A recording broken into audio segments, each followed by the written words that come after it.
Now, that's the way I feed the cows. I find it a very quick and easy way of feeding them. With a black straw, or 2 bolts in it, or 2-inch pipe.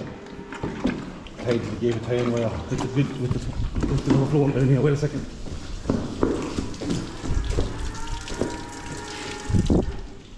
Yeah, they're my 6 youngest calves. They were lately up for early May calves. They're soon for weaning. I've only 4 bags in each left, and they're gone. Oh, that's all weaned.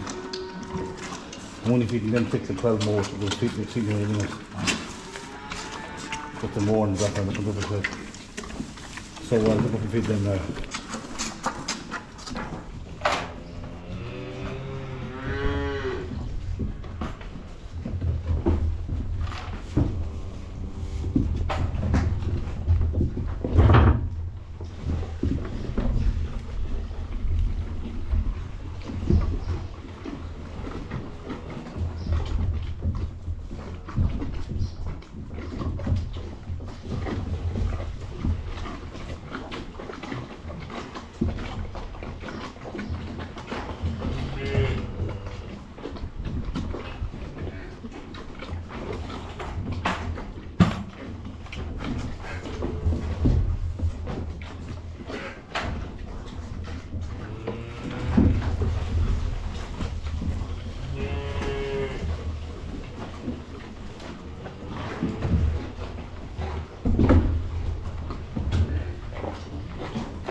That's the next trial of calves after the 06.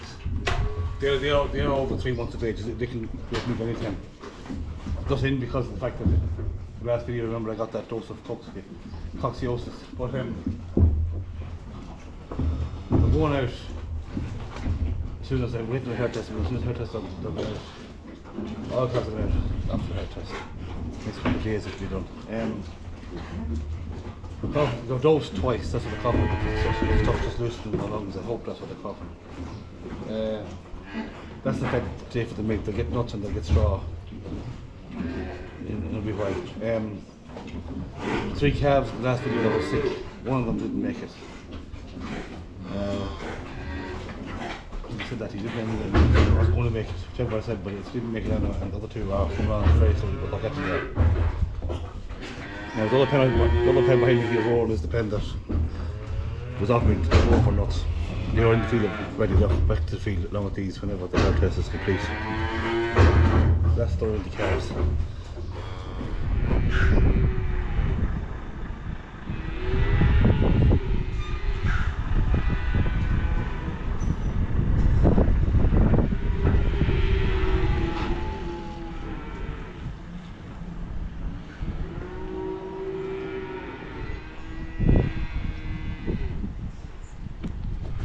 Now, some of you could have seen this machine here laying there where that tractor is sitting for a couple of years there. You could have seen it on some of the other videos. It's a Connor 5.5 foot hopper, and it was all rusted. This bar going across here was totally rotted on both sides, and you go around a corner and the skid would bend out of it.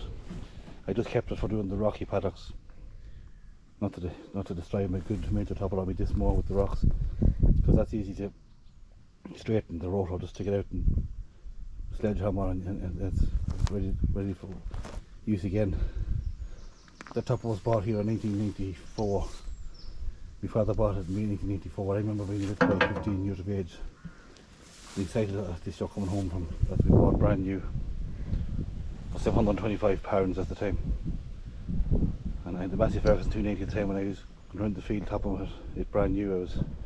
They'd been in heaven, so it lay there for about 2 or 3 years, maybe 4 years. I think it's 4 years actually, and on the long finger to get it fixed. So I got it fixed. Big thank you to Kieran who fixed it for me. Replaced the 2 bars and patched it up, and ready to go again. So we're going to put it on today and do a rocky paddock with it. It's maiden voyage, first time going in 4 years. So we'll see how it goes.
what you want.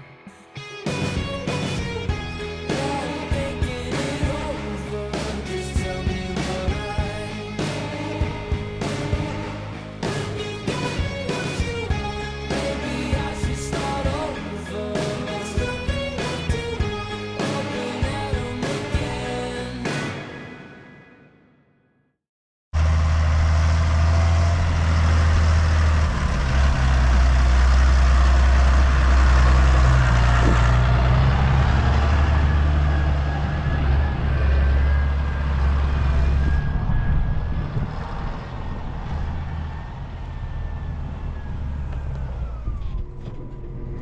Now that went well for a top of 29 years of age.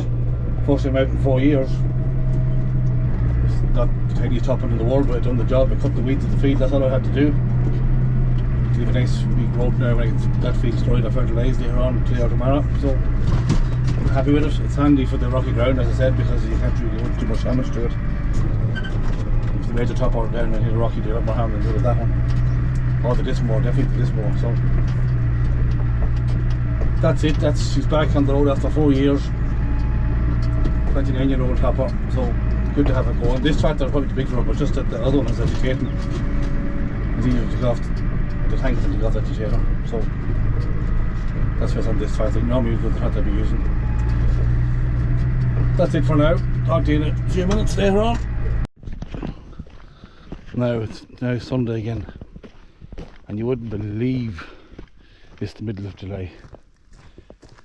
Saturday and Friday was just two wet, wild, miserable, even coldish November type days. I remember as a child, even recent years, the second week in July you'd be making hay. Actually, you'd be feeding hay the way it's going. I never seen the like of it. I know we had a great hot spell and before that we had rain non-stop, and it's back to rain non-stop. Why does no such thing as a happy medium? Why not have enough of each kind of weather? I don't know. Global warming must be, I don't know. Look at this now, look at this. See that?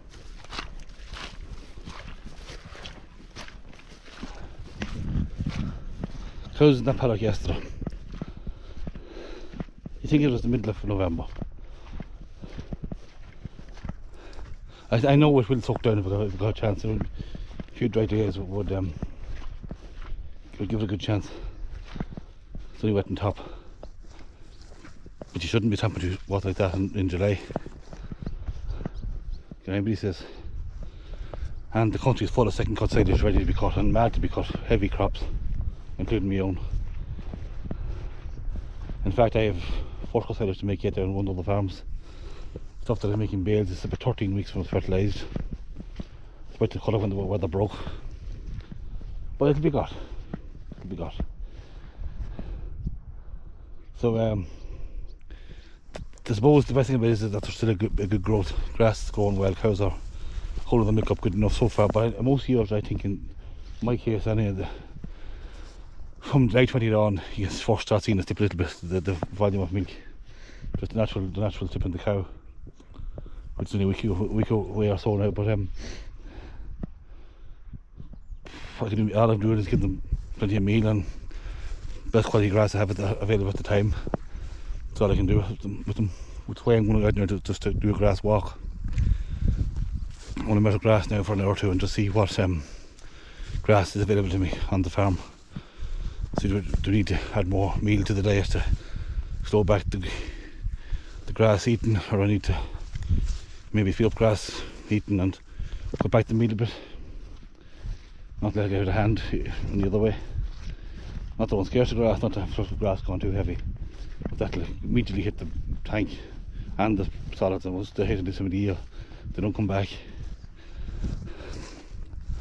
So I'll start that now and then we'll end the video then, maybe have a few of them done.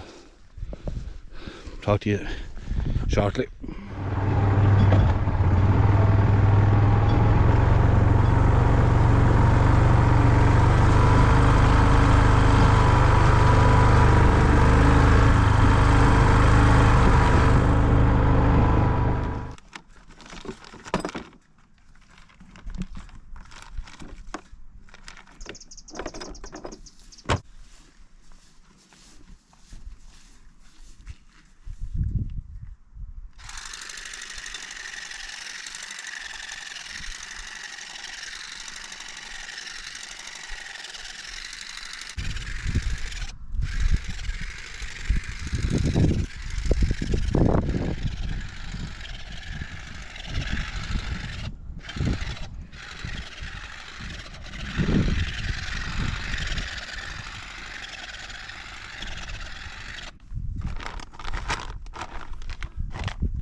And that's the grass of the half metre squared.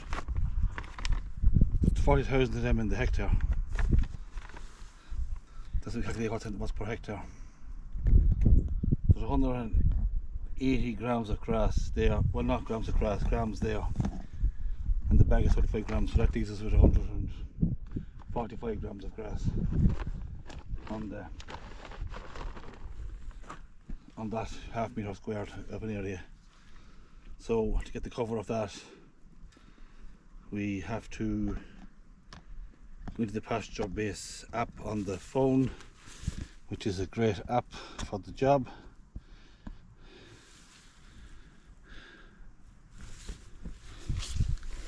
We're going to add cover. Today's date. This is paddock 6A. Calculate the grams of grass is 145 grams of grass. The dry matter is about 14, and that leaves 812 of a cover on that field, which is not bad because there's only 8. I know that field 8.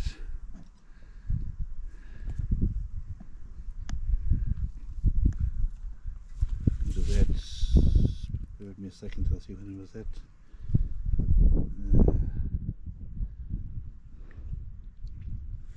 It was the 7th of July, 9 days ago. So it's not bad road for 9 days. So we'll move on to the next paddock.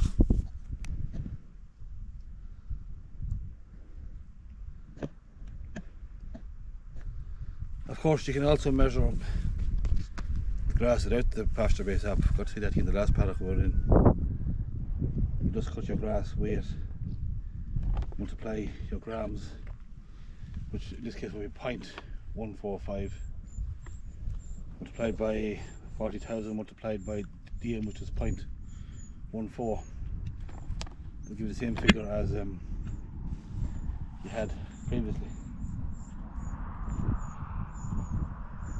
That's not much of it in the last part we measure. It's only showing 190 grams minus the bag 35, so it's 155 grams of grass in that half metre square of area. So we'll do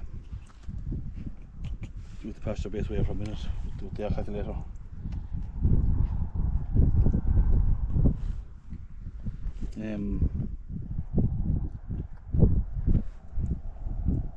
What did I say? It was 155, but 900 and that 870, 900, which is about right. It was 868 to be exact.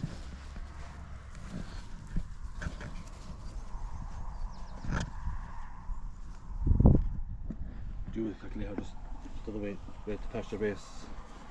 It's 0.155 multiplied by 0.14 multiplied by 40,000. Same figure, 868. So that's how you do it without the pasture base app. You don't need the pasture base app to measure grass. Anybody can measure grass. One calculator on a half metre square and a freezer bag and a cutter and a lane scale. That's all you need. Anybody can measure grass. That's it. Onwards and upwards.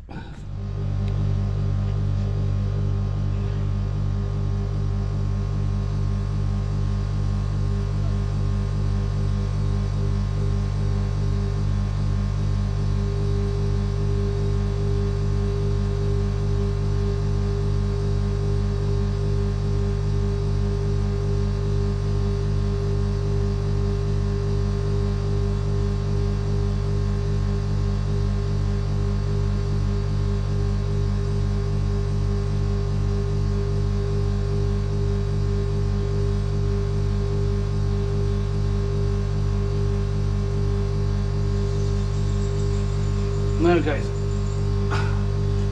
the walk is finished, the grass walk is finished, readings are uploaded onto AirWatch on the app.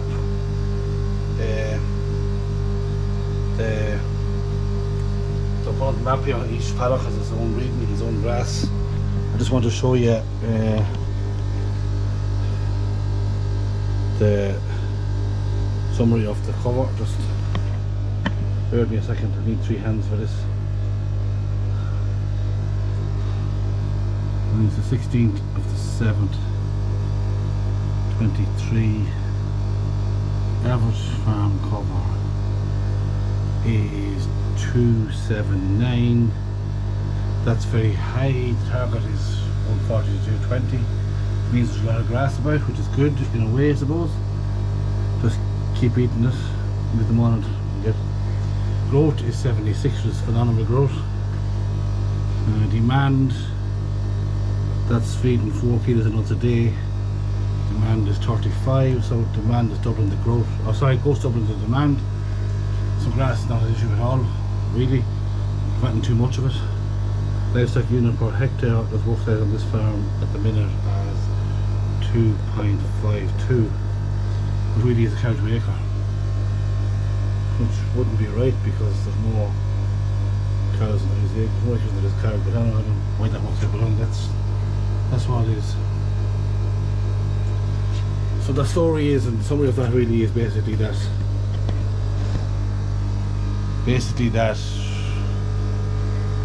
I measured every paddock. There's plenty of grass about. There's more than I probably should have for the time of year. So I can cut back a kilo of meal per day. I can let them at it, and it's not going too strong, and then I'll end up cutting them off in bales. So it's better having that way than being too little of it, I suppose. Mainly feeding silage, it's a bit soon feeding silage. That's down to the mild weather and the coastal bloody rain. There is a great growth, 76 is a great growth. So I measure again in 3 or 4 days time just to see how I go. I let the cows out now a bit stronger, maybe I'll cut back the meal a kilo. Get the strongest paddock set in the next 3 or 4 or 5 days, measure again and see then how many paddocks come on. I know then whether I need to go up nuts again or slow them back a bit, but at the minute it's so far so good. So we'll leave that for today's video. Thank you for watching. Please subscribe, please like and share, and thank you for watching and your support, and we will see you in the next one.